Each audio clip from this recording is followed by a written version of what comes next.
Second's okay. Yeah. Secondly, the issue of, can somebody come back after they've achieved enlightenment? And so His Holiness the Dalai Lama, I think, makes the best argument against this. He said, if it was the case that when you achieve enlightenment, then you couldn't come back and help anybody, then I wouldn't want to achieve enlightenment, because that seems very selfish and wasteful. It would be better to get very close, but not quite get there, which is how it's often presented in some of the Mahayana sutras, this idea of the ideal of the Bodhisattva who hovers just on the cusp of Buddhahood, but doesn't pass into nirvana, doesn't attain Buddhahood in order not to pass into nirvana. So in both cases, of course, there's deeper questions of, are either of them correct? Of course, as I said this morning, we have to examine this. They're both taking for granted the idea of reincarnation and a lot of other things. So we have to examine all of that if we really want to come to a clear picture of what we think is happening. And then within that, how does that function, and what is possible? What is the potential of the human mind, or of any mind, really? So one of the distinctions that we often talk about in terms of Mahayana, we say in Tibetan, the word is Rikbenam Chang Taipa, which means countless forms of reasoning. So this is what's said to distinguish the Mahayana approach from we say the Hinayana approach. Now I'll use that word because that's what we use in Tibetan Tekmen. Not to be discriminatory, but to distinguish it, because we're not talking about Theravada specifically. It's just sort of like a straw man. They just talk about it. It's this kind of philosophy, so it's not referring to any particular person. So the idea is that somebody who wants to practice the Mahayana has to train their mind in a much broader way. According to some Buddhist philosophers, like Chandrakirti, the 6th, 7th century Indian philosopher who was very influential for later Tibetan Buddhism and what's currently practiced, especially Gelug, the understanding of emptiness is not something unique to Mahayana. The Hinayana practitioners are also realizing emptiness. It's not possible to attain liberation without having a direct realization of emptiness. And when we look closely at the early Buddhist scriptures, that's what the Buddha was talking about. So even in the Turning of the Wheel Sutra, where it talks about cessation, the truth of cessation, the Buddha was talking about emptiness, even though some followers of that sutra might reject emptiness and say that's not what he was saying. Chandrakirti is saying that is what was being talked about, and this is what the Gelug position on it is. But the focus on emptiness was much more narrow. It was just in terms of gaining a general understanding in order to have insight for oneself to attain liberation. Whereas if one practices Mahayana, one has to apply this reasoning in a much broader way. That it's not enough just to understand your own mind and how your mind works and be free. You have to understand everything in the world, because if you want to be able to help everyone in the world, you have to understand everybody's background and where they're coming from. And you have to also expand your own mind. You can't just have this narrow view of things. So you have to be open to the possibility that your current state of understanding is inadequate. So there's a quotation from the text Mahayana Sutra Lamkara, which is attributed to Maitreya. So again, I don't know how much any of you know about these things, but there's the future Buddha. We talk about Maitreya, which is understood in both Theravada and in Mahayana Buddhism.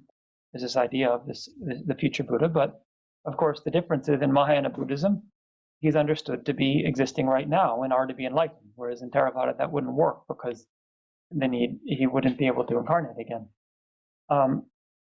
So there's the story of Asanga that I mentioned this morning. The great practitioner in India, probably lived in the 5th century, who went to meditate at Gurupada Cave, which is just outside Bodh Gaya. You can actually visit it today. And because he felt he wasn't understanding properly what was in Mahayana Sutras, and he wanted to be able to explain them to the world. So he meditated. He somehow had the idea that if he met Maitreya, that Maitreya would be able to explain it to him. So he meditated for 12 years. There's a lot of stories about the doubts he had and how he never had a vision of Maitreya. So I won't get into that, but interesting if you want to read about it. And finally, at the end of 12 years, he met Maitreya. Maitreya appeared to him in a vision. And Maitreya said, if you want to learn the Mahayana teachings, then come with me. So he grabbed onto Maitreya's robe and he carried him up to the Tashita heaven. And while there, he taught him 5 texts. And it took the course of one morning. And when Asanga returned to planet Earth, and 50 years had passed. So I don't know if that's true, but I mention that because we attribute these 5 texts to Maitreya. So there are 5 very important Mahayana texts, which in the Tibetan tradition are said to be written by Maitreya. Now, of course, most Western scholars don't accept that, so they say they're written by Asanga. But certainly the Tibetan tradition understands that these were composed by Maitreya. So one of these is the Mahayana Sutra Lamkara, the ornament for the Mahayana Sutras, which is a summary of all of the different practices that bodhisattvas practice based on all the different Mahayana Sutras, which are very extensive. This condenses it all into about 100 pages of very dense verses. So one of the verses,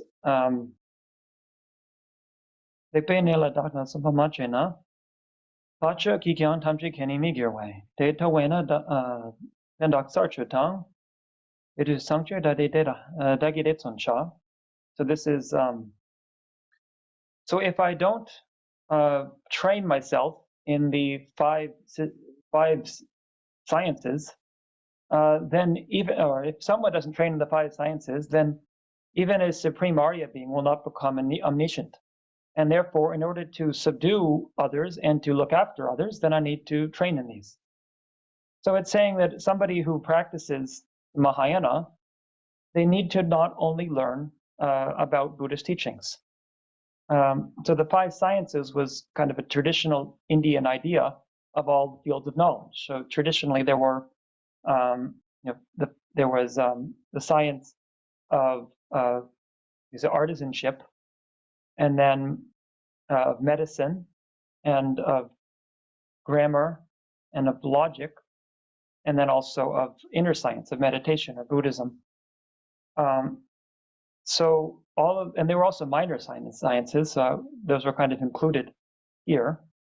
But this was in ancient India. These were all the fields of learning. But really the point is that there are many different fields of learning. And if you don't train in all of them, if you don't really come to an understanding of all of them, you can't have a comprehensive view of everything.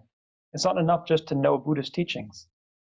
And so in order to subdue others, meaning that if you're going to debate others and convince them of the Buddhist view, you have to understand their view. It's not enough just to tell them I'm right and I don't care what you think because I already know I'm right.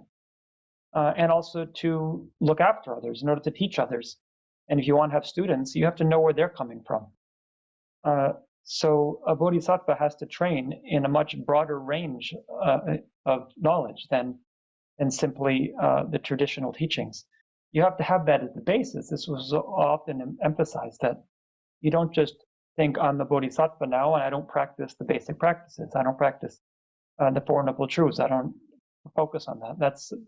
That can actually be quite dangerous. Then you lose your center. But that is your basis, and on that you can build a lot more. That is at least one justification for why we study so much.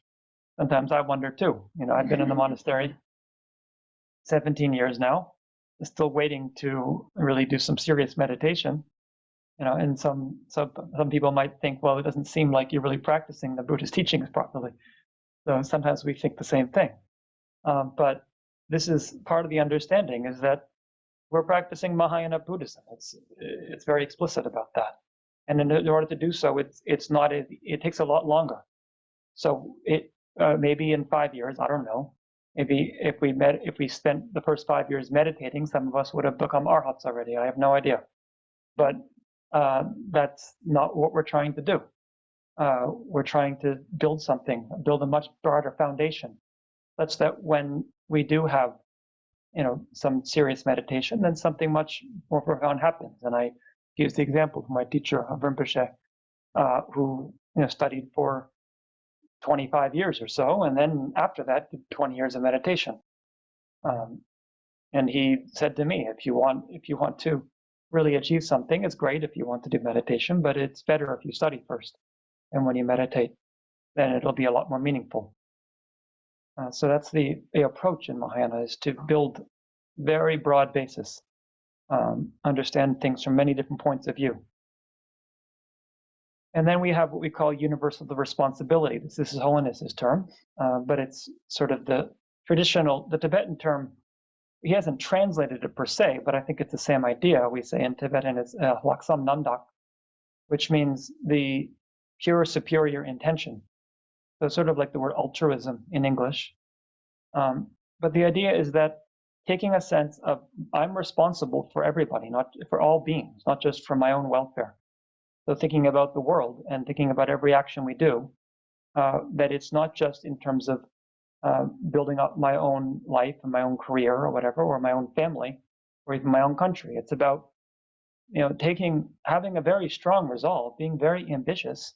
You don't not just that you don't do anything, but your ambition is to achieve something that will be a benefit to every single being as much as possible.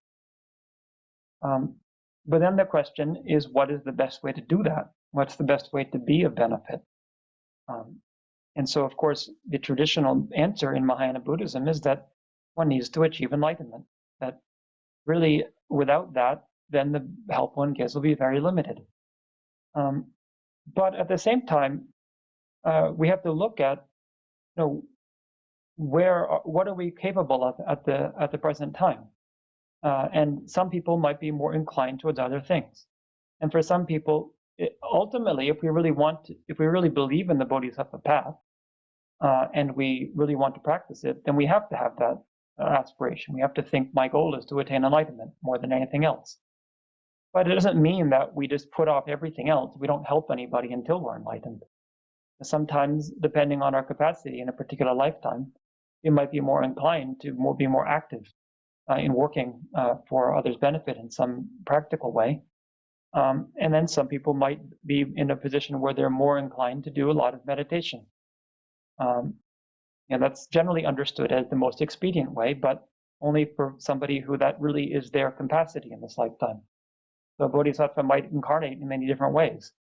And sometimes I wonder, and this could sound a little bit heretical, I don't know, but we see people incarnate in many other non-Buddhist backgrounds, religions or non-religious, that appear to be living in the way that it's said a bodhisattva is supposed to live. And I'm not comfortable with the idea of saying, well, they're not bodhisattvas because they're not Buddhist. I really don't know. Of course, if we argue philosophically, I'm never going to just, I don't want to just water things down. We have to argue, well, this is, I believe in reincarnation, and for this and this reason. And if somebody doesn't, I'll argue against them in a respectful way. But at the same time, to see that maybe it's more subtle than either of us think it is. So we have to see that there could be many different ways that Buddhists could manifest. If we already accept the idea that Buddha Shakyamuni is just a manifestation of something deeper, then we have to accept that other people could be the same. It's not just our religion that is that. But of course, as a Buddhist monk, I'll explain to you how we understand these practices in Buddhist philosophy and how we go about engaging in them. And when we take these vows, what does it really mean to be taking the Bodhisattva vow? So the first point, of course, is what we call bodhicitta. So I think most of you will know, but I'll just say, bodhi is Sanskrit for enlightenment or awakening. In Tibetan, the word is jangchup. So Tibetan words are often actually quite specific etymologically. A lot of English words, we've lost the etymology. You might look it up in a dictionary, but you might not know just to see it. But in Tibetan, they're often quite quite concise. So Zhang in Tibetan means to be purified, and Chu means to penetrate in the sense of understanding. So it's that somebody who has purified everything, all the negativities, and penetrated to all understanding. So that is, we say full enlightenment. In Sanskrit, and I know the word bodhi has some connotation with awakening, although I don't know the etymology quite as well as I know in Tibetan. And then chitta is just mind, so mind of awakening. In Tibetan, Janjuki Sem, so it's very simple. Sem is mind. So it's really the intention to become enlightened. This is what it's talking about. It's often another word we use in Tibetan that is not as used as frequently in colloquial in Dharma circles in the West, but we use it more often in Tibetan actually is semke, which is often translated as mind generation. But I sometimes think that actually is not the right translation. The word kye in Tibetan can mean to be born, but really to have been born or to be regenerated. And that's why we have this. People have translated it as mind generation. That this is a mind that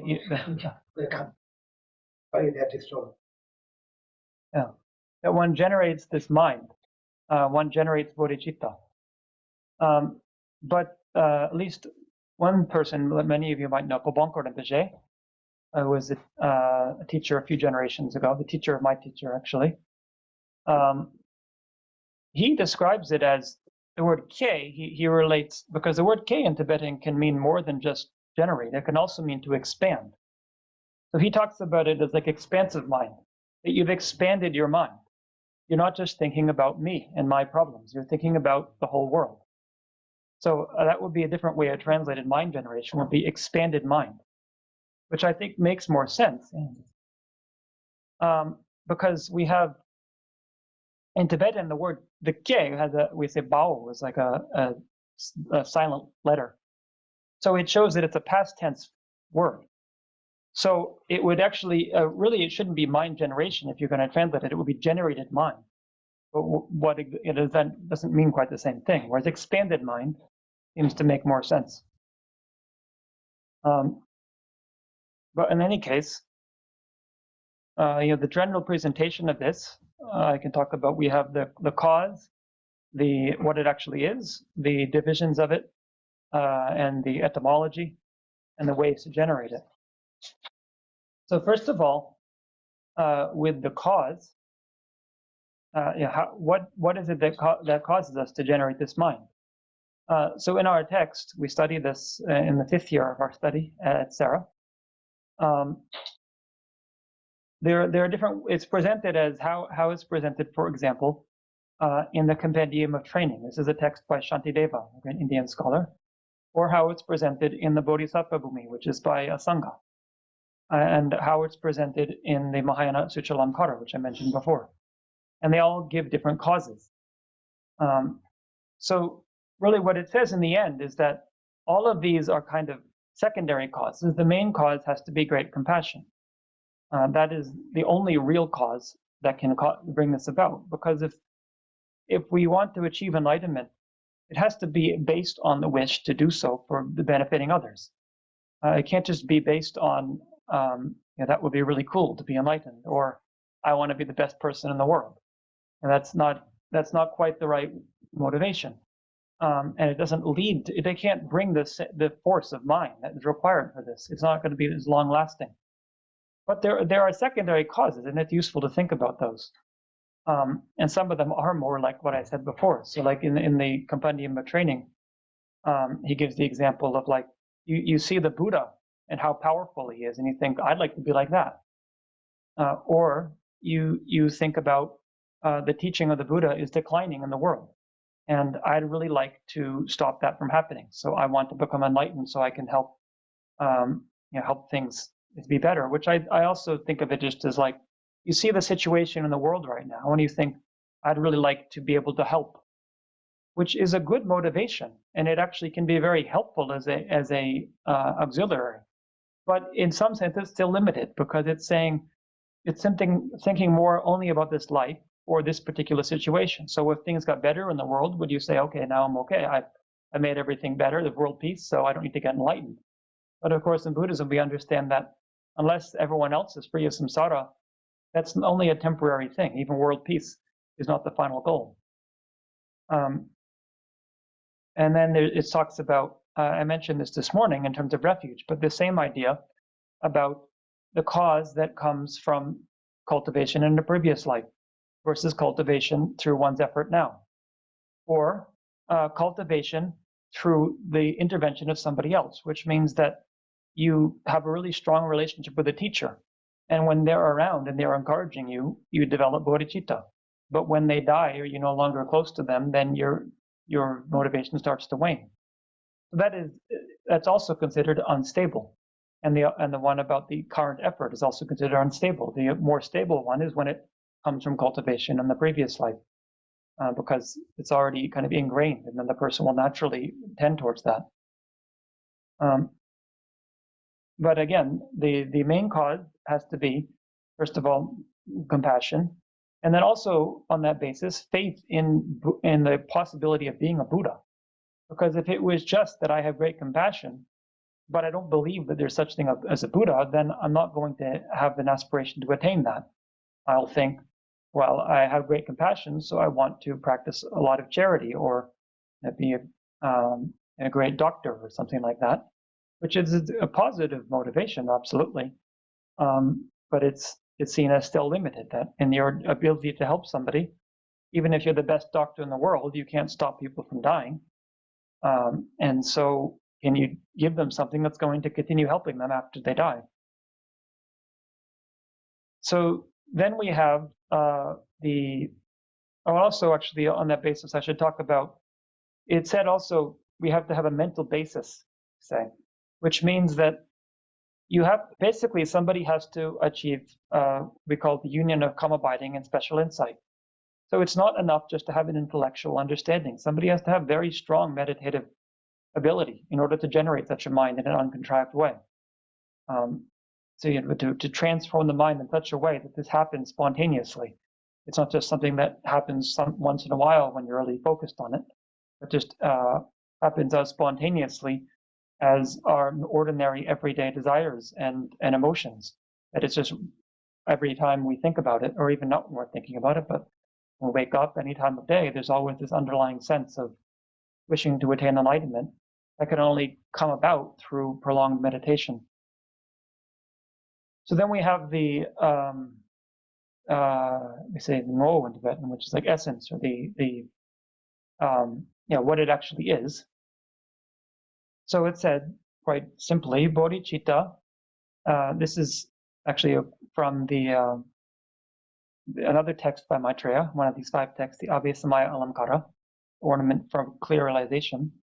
Says bodhicitta is the wish to attain enlightenment for the benefit of others. So it has 2 aims. It's the aim for enlightenment and the aim for others. The aim for others is in terms of the cause. So the actual thought of bodhicitta does not directly think about others, but it's induced by that. It's talking about great compassion. So it's on the basis of having great compassion, then the wish to achieve full and complete enlightenment. So we have to, of course, understand what full and complete enlightenment is in order to have such a mind. This is a state where somebody is completely free of fault, has an ability to manifest in whatever way is beneficial to sentient beings, and to do this continuously, as I said at the beginning, that doesn't just stop at a certain point. It goes on from lifetime to lifetime. And actually, for a person who's attained this state, there is not really any such a thing as birth and death. They're no longer experiencing passing from one life to another. They're just a display that they give to others because others experience things that way. But from their side, there's just a mind that's beyond time. It doesn't fluctuate as time passes. In some sense, it's understood that time itself is a reflection of being's karma, their experience of the passage of time.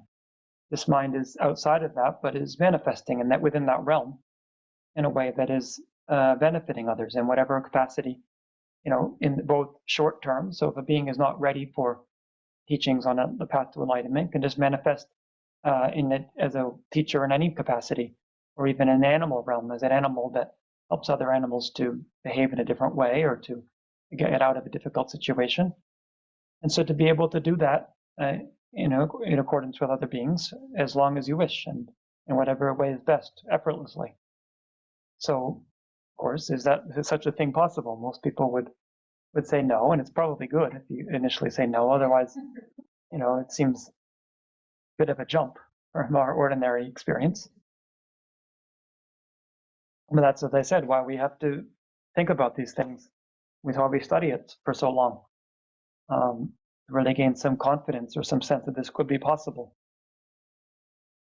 And then we talk about different divisions of it, which it's not strictly so different. But for example, we have what we call aspiring bodhicitta and engaging bodhicitta, which really is just talking about the thought, I wish to achieve enlightenment, versus engaging in particular practices that will help take somebody there. But anybody who's a bodhisattva has to have both of those minds at different times. So it's understood that when somebody is meditating on emptiness, for example, they're not specifically thinking, may I attain enlightenment, because there any sense of self at all. But that mind is still there in the background.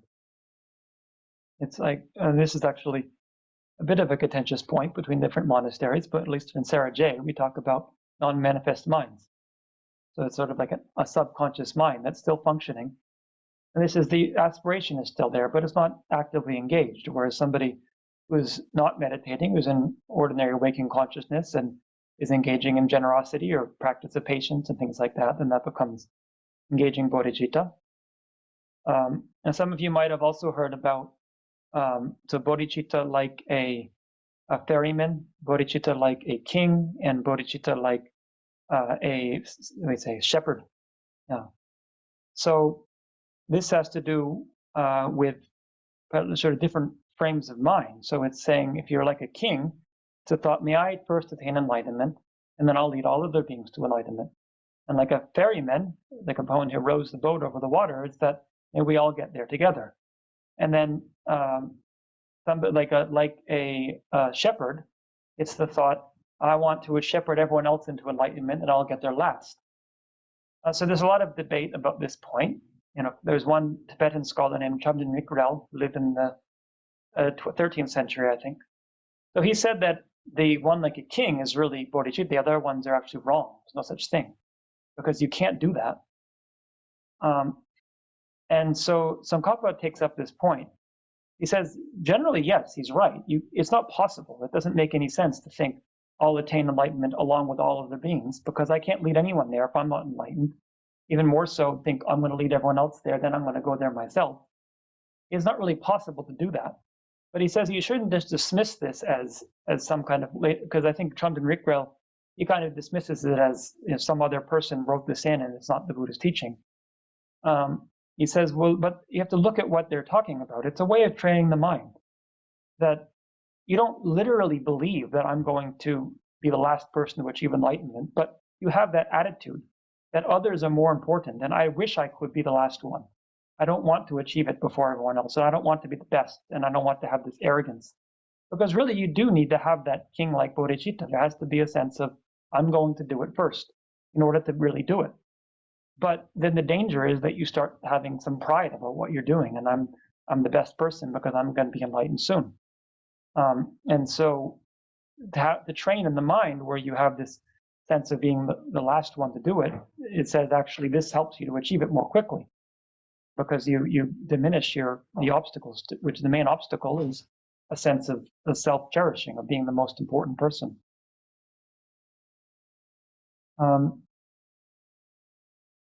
So then about how to generate bodhicitta, we talk about, maybe again might have heard about the 7-point cause and effect instructions, and then the exchanging self and others.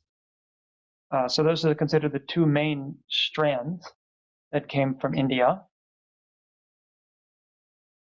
So the 7-point cause and effect instruction said to come to Tibet through Atisha.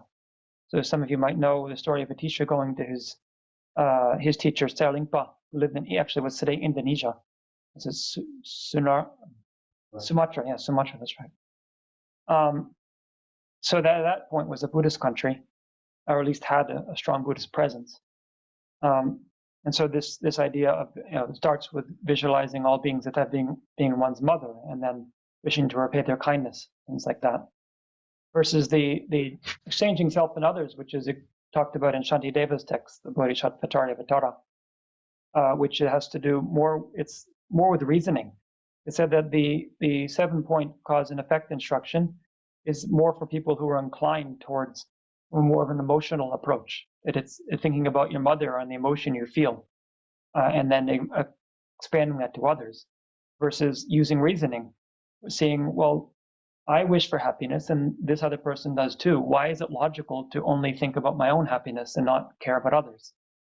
And what are the benefits and what are the disadvantages of doing so? So that's these 5 steps. So it's based on the 8th chapter of Shantideva's text, but both of these are presented extensively in Tsongkhapa's in Lamrim Chenmo, and he codifies them. He looks at Shantideva's text and then kind of makes it more clear what the different stages are, as opposed to in Shantideva's text, as you might know, it's just a bunch of verses, so it doesn't make it as explicit what is one step after the another. So once somebody generates bodhicitta and the wish to attain enlightenment, then the practices, or mainly we say for one's own enlightenment, is the 6 perfections, which again is there a little bit in the Pali Canon when the Buddha talks about having been a bodhisattva in the past life and going through different perfections. I don't think the enumeration is quite the same. And then also for the benefit of others, we call, was in English, it's the 4 manners of gathering disciples. That's not talked about quite as much, but it's also understood that practices that one engages in as a way of being able to reach others. Otherwise, if you're enlightened but nobody wants to be your disciple, you won't help them. So, the 6 perfections are generosity, ethical discipline, patience, joyous perseverance, concentration, and wisdom. So again, we could do a whole talk on those, but I think the point is that if we practice the Hinayana, or in Theravada we would say, then the main practice is understood to be the 3 higher trainings, or sometimes it's called the 8-fold Noble Path. We say the truth of the path, as I talked about this morning. You attain the truth of cessation through practicing the truth of the path. And the truth of the path is the Noble Eightfold Path, which condenses into the 3 higher trainings, which is ethical discipline, concentration, and wisdom. So with the Noble Eightfold Path, you have right understanding and right analysis. Those are both wisdom. And then you have right speech, right action, and right livelihood. Those are all right. The ethical discipline, the higher training of ethical discipline. And then you have effort, which is sometimes included in one or the other. Actually, it's not totally clear, but maybe we say it's part of wisdom. And then mindfulness and concentration are the higher training of concentration. So really, it's the 3 higher trainings that's the main practice. That's how to achieve liberation or arhatship.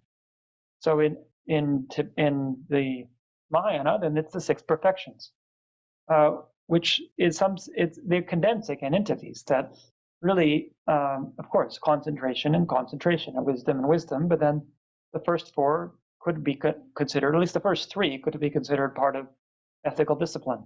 And then it said joyous perseverance actually is necessary for all of them, sort of like in the Noble Eightfold Path, saying that it's not totally clear where the effort fits in. You need effort for everything you do.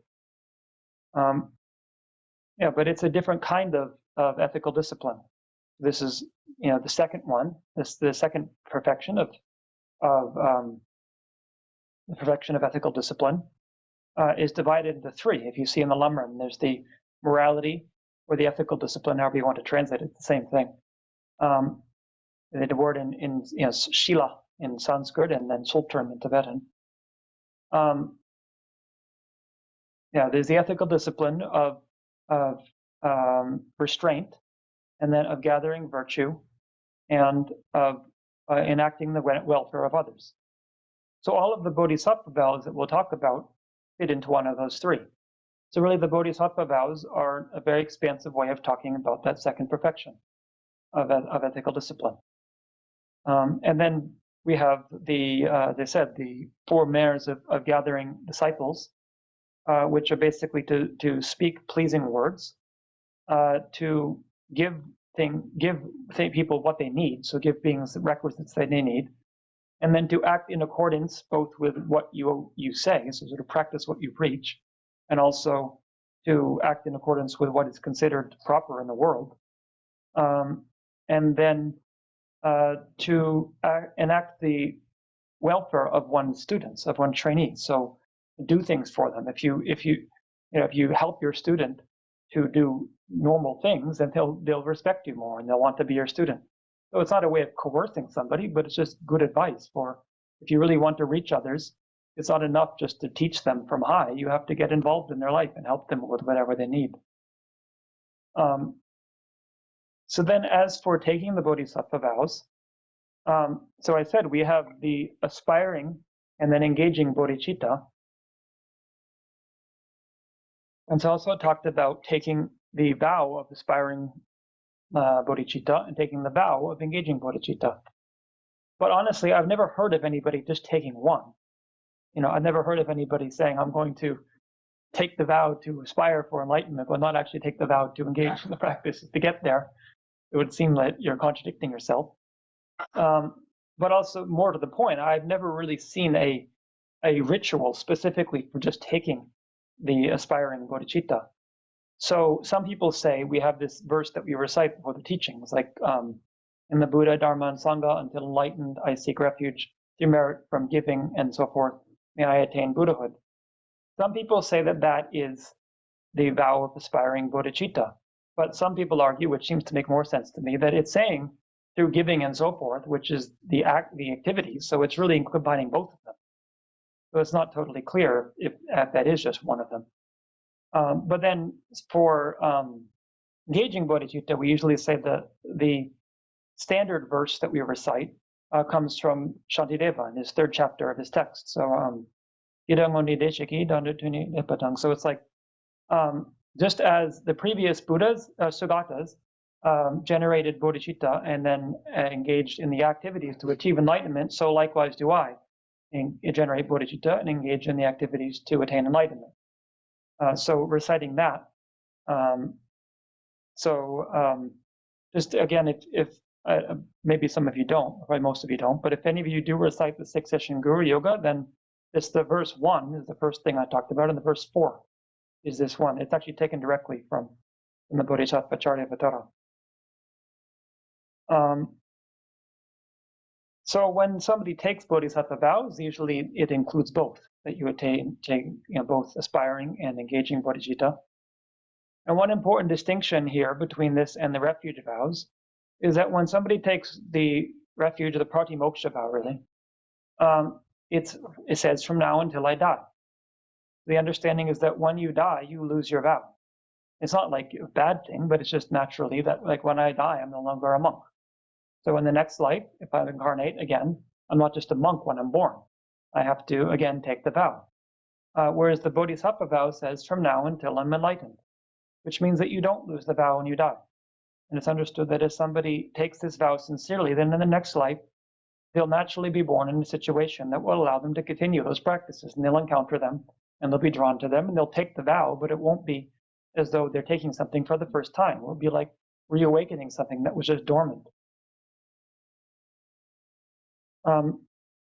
So then within the vows, just like with the pratimoksha vow, then we have specific stipulations or precepts that we take. And so it's much more extensive. As I said, the pratimoksha for lay people only has 5 restraints, 5 vows. Whereas in Bodhisattva, then we have 18 root vows and 46 secondary vows. So as I said, we won't have time to go through all of those. And those all are said to be drawn from different scriptural sources. So they're put together later. There's not like one sutra that just lists them all. There's some sutras like the Brahmanet Sutra. Some of you might have seen it. There's two different Brahmanet sutras. There's one which is in the Pali Canon, the Digha Nikaya. If any of you have that book, one of the series that was published by Wisdom, the Wisdom Publications, is the green one, Digha Nikaya. First sutra is the Brahmanet Sutra, but that's different. Well, actually, a lot of the Mahayana sutras have the same name as particular Pali or Theravada Sutra. So then we have a Mahayana Sutra called the Brahmanet Sutra, and that has a list of a lot of Bodhisattva vows. There's also one called the Skill and Means Sutra, and then all of these were then codified, especially in Asanga's text, Bodhisattva Bhumi, the Bodhisattva's grounds, and in Shantideva's text, the Compendium of Training. So what we have kind of draws from both of those. The 18 root vows, especially, those come from a combination of what's in Asanga's text and what's in Shantideva's text. And then as for the secondary vows, so there's another text in Sanskrit, which was called the 20 Verses on Bodhisattva, and that's by Chandragomi, who I mentioned this morning about Gomi. He was a lay follower who wore monastic robes. He was at Nalanda Monastery. I mentioned Chandrakirti at the beginning of this talk.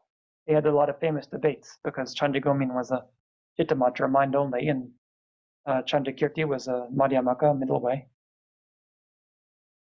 But in any case, in his text, the 20 verses on the Bodhisattvas, then in that text, it says, as it says in the title, 20 verses. The first 8 verses are the root vows, which are fairly similar to the 18, but actually not quite as extensive. But then the secondary, which is verses 9 to 20, are exactly the same. So that is where we get the source for the 46 secondary vows. So especially if you're interested in reciting them regularly and getting to know them, it's good just to have that text. It's only 12 verses. You take the verse 9 to 20. Because if you, again, a lot of texts that you recite, for example, the 6th Session Guru Yoga, only have the 18 root vows, but it's good to get familiar with the secondary ones too. They're quite helpful, I think, to think about. A lot of them are quite relevant to a lot of situations that could come up. And then, as I mentioned at the beginning, all of the vows can be understood to be related to one of the 3 kinds of morality, let's say, just for simplicity, rather than ethical discipline is harder to say. So the morality of gathering virtue, the morality of restraint, and the morality of enacting sentient beings' welfare. So as we go through them, and if it's relevant, I can mention. In Tsongkhapa's text, Tsongkhapa has a text called the Zhangdrup Shunglam, which means like highway to enlightenment. And then that he goes through all of the Bodhisattva vows. It's very good text. The translation in English is by Mark Tatz, T-A-T-Z. It's called Asanga's Chapter on Ethics and Tsongkhapa's Commentary, something like that. The full Bodhisattva, the complete Bodhisattva. I don't know, that's the name he gives it. So this book was published in 1986 by Edwin Mellon Press, M-E-L-L-E-N. So it's very hard to get. You can order it from the Edwin Mellon Press for $239, which, we could say the Dharma is priceless. But otherwise, I don't know. But anyway, I mentioned hopefully this the book that I'm putting out with for Trota Rinpoche. I went through the text, the Tsongkhapa's text very closely, and then summarized the points. So at least in that you'll when that's published, you'll have the ability to see that. But also in the meantime, the best books I've found are Geshe Sonam Rinchen, Bodhisattva Vows. Yeah. and also Dakpo Rinpoche, Bodhisattva Vows, same name.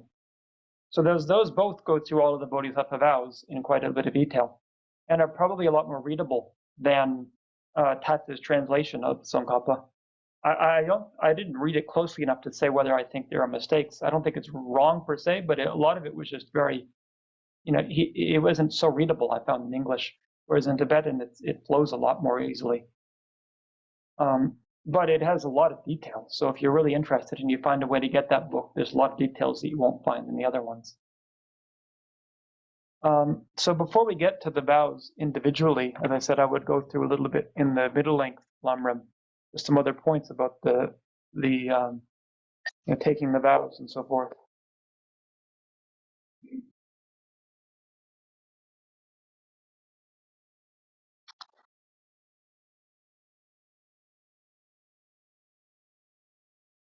Actually, before I do, it's good. Maybe we can pause for a minute if anyone has any questions on what I've said so far, because otherwise you might forget the first part when we go on to the second part.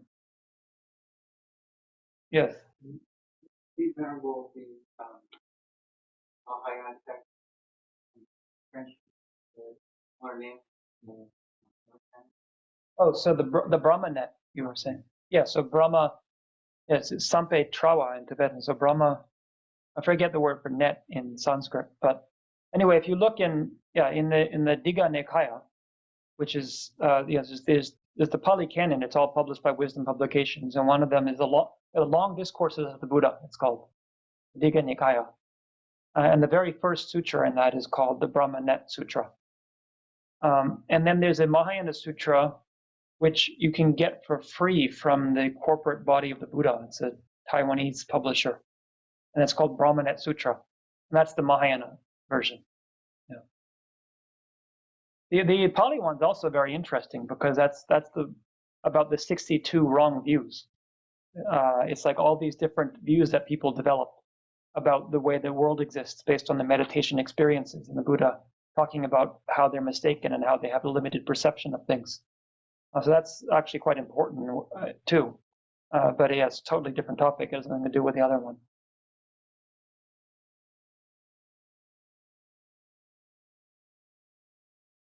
Anyone on Zoom have anything to ask?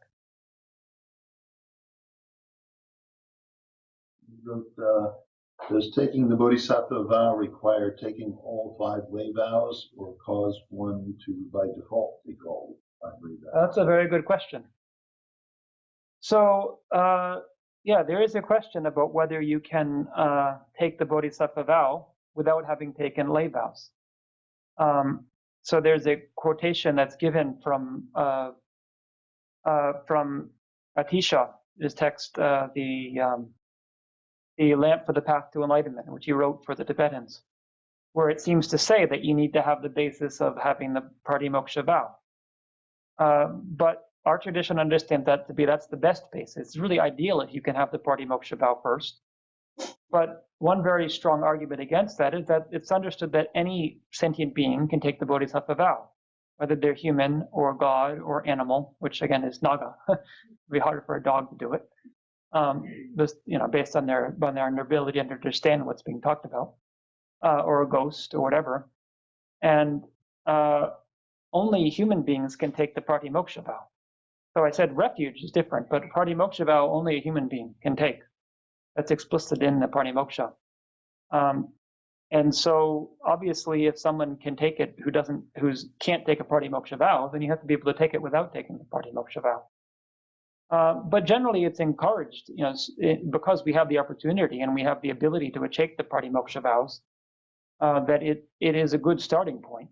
Because as I said before, you don't want to just abandon the lower practices. You don't want to think, I'm going to practice the Bodhisattva practices, but not worry about meditating on the Four Noble Truths or the establishments of mindfulness, which are the foundations of the pratimoksha. Because without that, there's no real ability to attain what's being talked about. There's no such thing as, a bodhisattva who doesn't want to achieve enlightenment. That's kind of an oxymoron. So to achieve enlightenment, these are the foundational practices. Now, as I said, and we'll get to this, there are points in the Bodhisattva Vows, where it explicitly says that this overrides the pratimoksha vow, that you should break your pratimoksha vow if it gets in the way of doing this, that for benefit of others. That's something slightly different, but it never says you shouldn't take the pratimoksha vow or that it's an obstacle. And as I said, it doesn't. It appears that it doesn't have to be done, but I've never heard of a tradition of somebody doing it without them, because when it's available, it's good to do in a stepwise manner.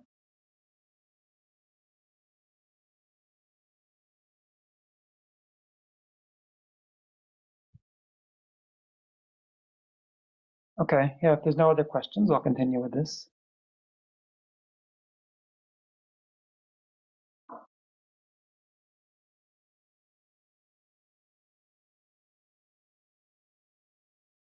So first we have, the cause of mind generation, training in the cause. So again, we have mind generation here. This is what I said is the translation of semke, or we just say it's synonymous with bodhicitta. So how do we generate sort of a mind that makes us is strong enough to develop this? So first, it's talking about consider the advantages of bodhicitta, studying the sutras.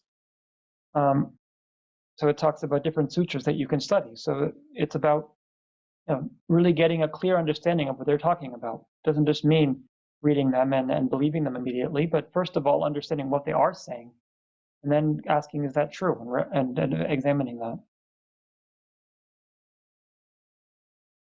So then it talks about the advantages of it, the benefits of having bodhicitta. It says you become a holy field, and thoroughly holy field, hold of merit of non-harm.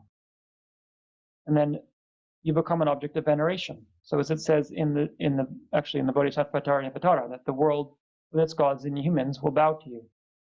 You become an object of veneration of sentient beings.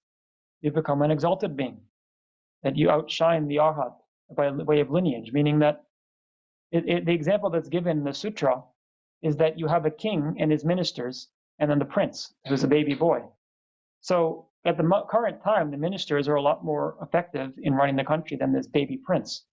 But still, the prince is considered has a higher status in the community because he's the son of the king.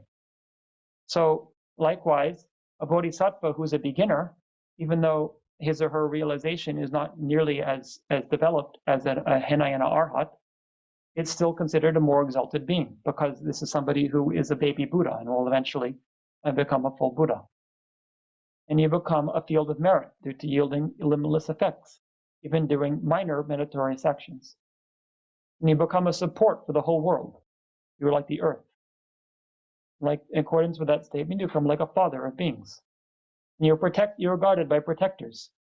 So the yakshas, the non-human primordial local guardians, cannot harm you when you were asleep, intoxicated, or careless, because you're protected. And mantras and will succeed more easily. So whatever spiritual practices you do, you pacify calamities, harm, and infectious diseases with the words of secret mantra and knowledge mantra. Even the things that cannot be accomplished by the hands of sentient beings will be accomplished when they come into your hands. So again, with anything, we have to look at this. As I said this morning, we say that you won't be harmed by others when you take refuge. Well, there's obviously counterexamples to that, but it's not saying it's 100%. It's one quotation from the sutra. It says, "Legi nampamimpa samikya sevedani dundra kewagyor." This is saying that the ripening of karma is inconceivable. Even those of great compassion are born as animals, talking about bodhisattvas. So it's saying that although bodhisattvas in general have very good rebirth because of what they're doing, sometimes they're born in miserable circumstances because the karma is inconceivable. It's so complicated. You can't just say it's 100% this or that. Certain things will ripen in different ways. But there is some blessing. If someone has bodhicitta and they recite some mantra formula that's supposed to have some effect, it's more likely to have that effect. We should look, are there examples of this? There are many examples that are given, and we have to examine them and think about that. It may be a fable, it may be anecdotal, we might say, but at the same time to not just dismiss it, not just to say that, no, that can't happen. So then we have famine and the like will not occur. Fear, famine, and harm from non-human beings will not occur in those places in which they have not occurred. And after transmigrating, you will have little harm and be without illness and so forth. And it says also, actually, in the sutra, the text I mentioned earlier, the Mahayana Sutra, it says, well, if you might be reborn in the lower realms. It might happen just because of the karma, but you won't stay there very long. And when you're there, you'll be a benefit to everyone around you because you'll sort of lift them up with your own understanding, your own intention. And then you're without anger and patient, being endowed with patience and a gentle disposition, you will bear harm. You will not return harm. It will be difficult for you to be born in the lower realms, and as I just said, and you will be quickly freed if you are born there. And then how the advantages are immeasurable.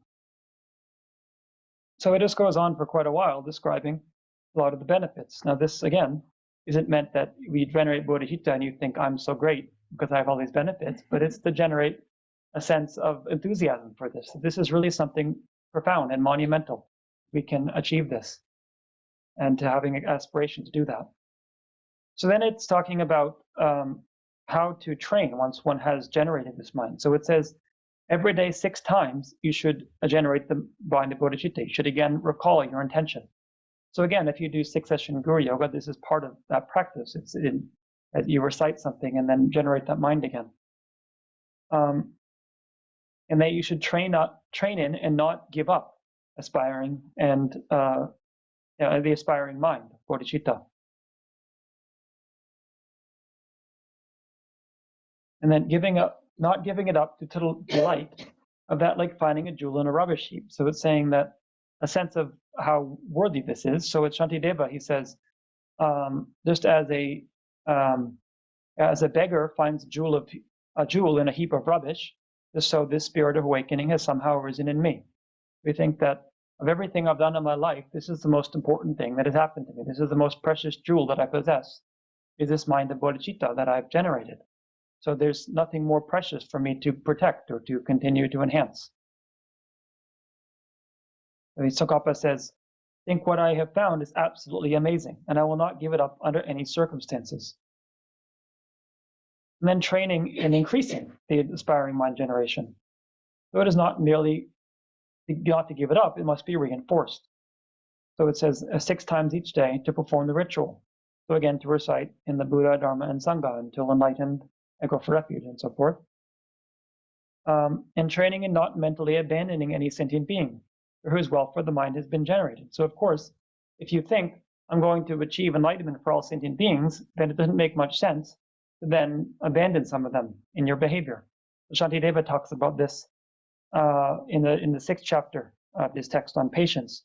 He says, if I've generated the mind of bodhicitta that wishes to place all beings in enlightenment, then why do I get angry when I see them a little happy?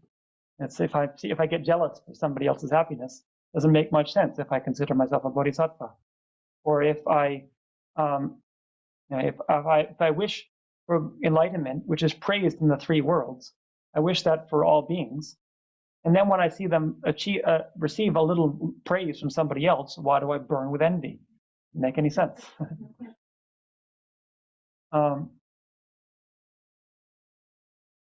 Then training in accumulating the accumulations of merit and wisdom. So this is really the training in the 6 perfections.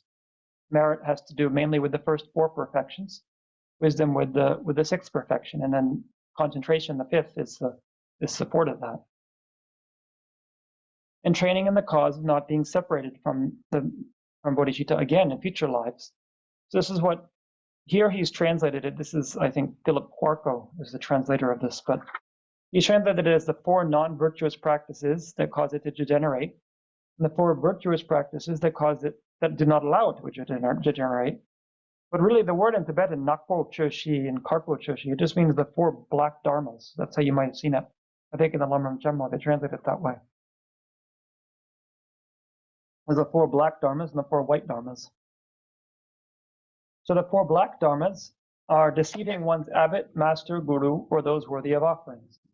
and then causing others to regret virtues that they do not regret, and then saying something uncomplimentary and like about a sentient being who has entered the Mahayana, and then acting out of deceit and shiftiness, but without the extraordinary attitude. So any of those four will then be the cause in the future life not to meet with this mind again. So Tsongkhapa says actually in the Lamrim Gemma, he says that if someone really is a bodhisattva, then in that life they'll have bodhicitta, but it will be dormant. So I think that's something interesting to think about what that means. That they'll be born in a place for some period of time where they know their mind is not manifest because of having created the causes to be separate from it. Then he goes on a bit about each of these. I won't go into detail about them. And then the four white dharmas are abandoning lying knowingly, abiding with the extraordinary attitude without deceit or shiftiness. I think guile is probably how it's usually translated. It probably means the same thing. And then generating the perception that bodhisattvas are like the teacher, meaning the Buddha, and praising them, and then ripening sentient beings. These are the causes to then meet the mind in the future, and again not be separated from bodhicitta. And then we have the advantages of establishing others in mind generation. It just goes on about more advantages. And then finally, the method for restoring it once it has generated. So what happens if you break your vows?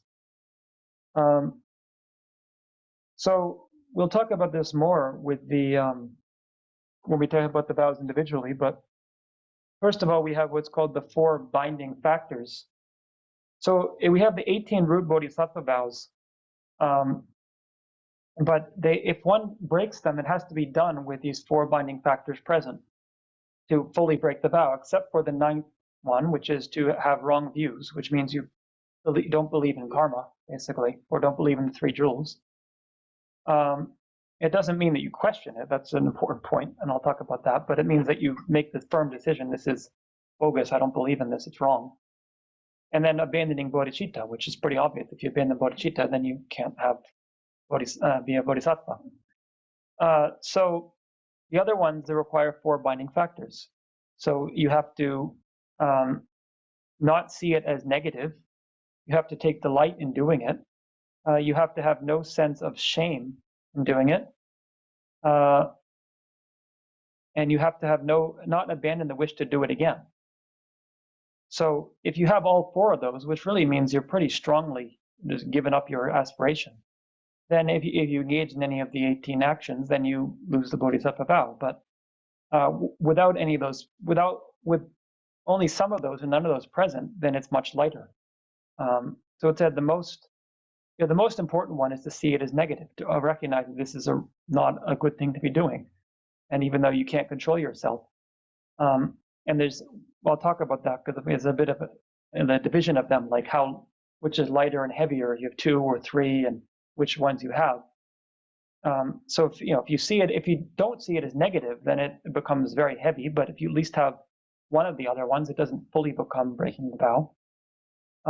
But in any case, it still weakens the vow if you engage in these actions. So then how do you purify it? So of course, one of the best ways is to retake the vow. But there's a lot of other things. So it's one thing I mentioned this morning was about the 8 Mahayana precepts. This is often encouraged. I think it's good in general to take these as much as one can, especially as a layperson. As a monk, it doesn't really affect our life that much because we already have all the same vows. But you take it with a certain specific motivation. And for a monk, you might not be keeping your vows that well all the time, but when you take it, for at least for this day, I'm going to reinforce that I'm really going to guard these as well as I can. And then we mentioned about this morning about the 35 Buddha the prostrations. That's also a very common practice. And there are many others. I don't have to get into all of them. But any kind of purification practice, so like Nyungne practice and Vajrasattva practice, all of these can be used. But the most important thing is it depends. There's different ways to break it, right? So if one sees it as I did this accidentally and I'm really going to work to overcome this, that's very different than kind of giving up and saying I don't care. I'm just going to keep behaving this way, because it's impossible. It's very, very difficult for somebody who isn't enlightened yet to take all these vows and keep them perfectly. Otherwise, there would be no point in taking them. But we take them as a way of training, and not to get discouraged when we transgress them, but at the same time to think, how can I avoid doing it in the future? And what's the best, what's a skillful way to proceed? So it's 3:30 now. So did we want to have, you said maybe a break, Marian, at 3:30? Yeah, okay. Okay, but if there's any questions we can take, and we can have the break go later or whatever, but if anyone has questions now, please feel free to ask.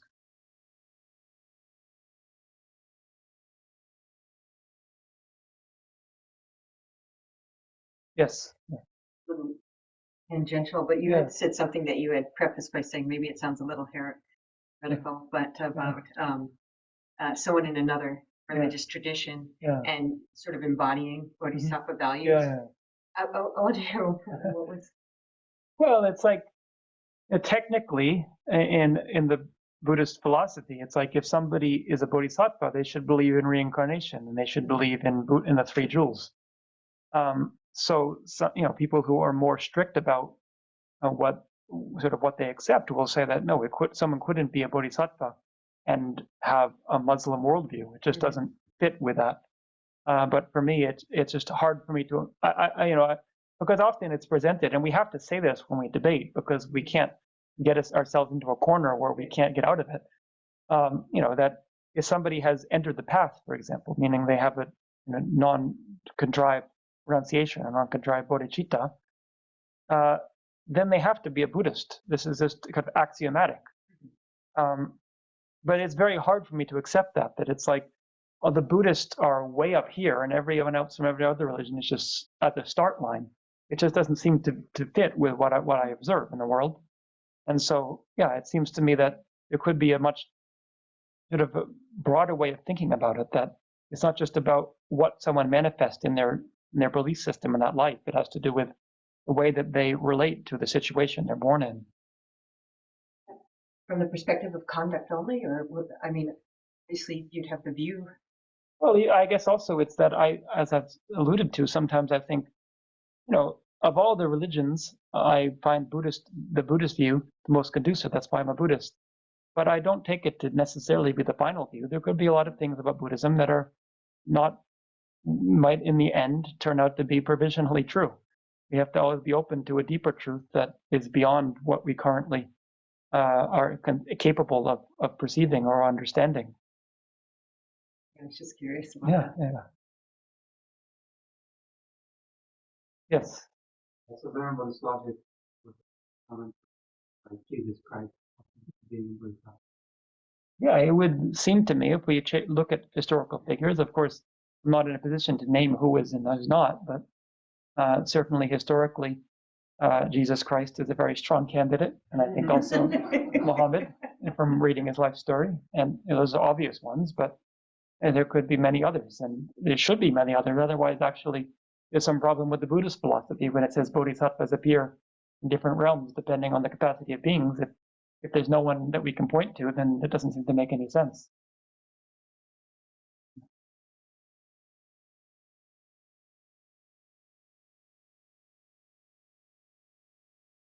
Yes. I've thought about what you mentioned. If we have bodhicitta, then why would we get angry at somebody when we don't like when they get some kind of happiness? And I was wondering, you think that's sort of a reflection of bodhicitta at that time being kind of superficial? Because it seems to me that if we really had a deep sense of bodhicitta, it just wouldn't happen.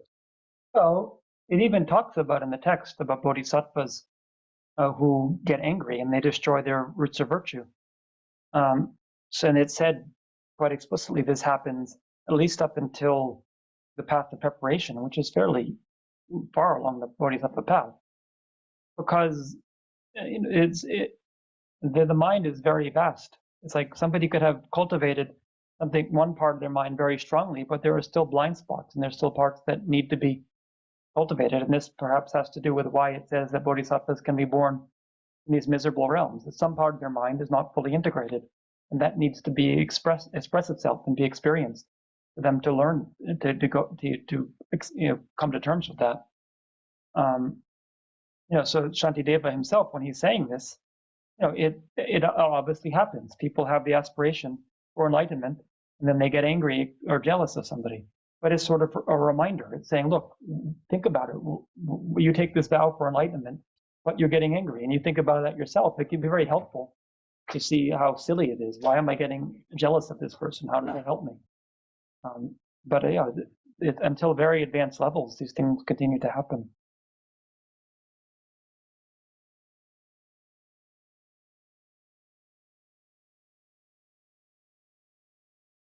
Okay, well, yeah, let's take a break now.